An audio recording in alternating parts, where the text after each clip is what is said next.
Hi, my name's Jordan Reynolds, and I'm from Norton, Ohio. I just watched David Foster Wallace's commencement speech, and I thought it was a great speech.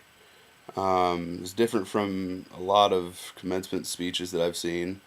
Most especially, the reason why it was different is because he was trying to give these students a bigger message so that when they go into the real world, they can look at things differently. He talks about learning how to think and how that actually means how to exercise control over what you think. And if you can do this, then you can ultimately live your life happier, and you can look at situations differently.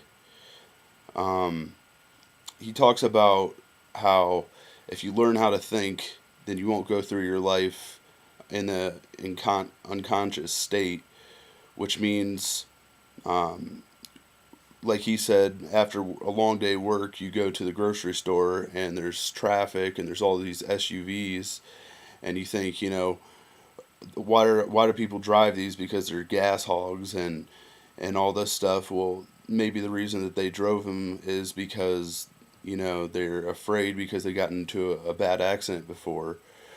Which really, what he meant by this is being able to think about situations differently.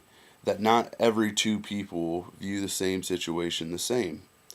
And this is true, especially with the atheist and the religious man, and how the Eskimos found him. He said, it wasn't God, it was just the Eskimos.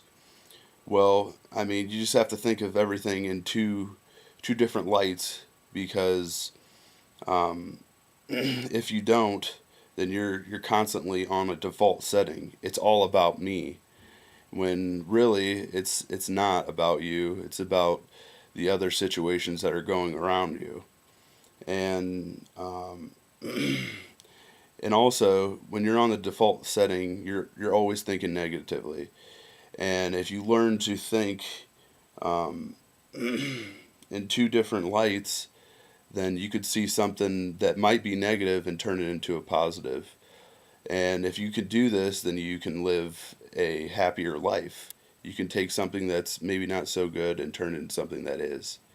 And this is basically Dave Foster's message that real education isn't about knowledge, it's about awareness in your situation and how to think about that and turn it into a positive situation.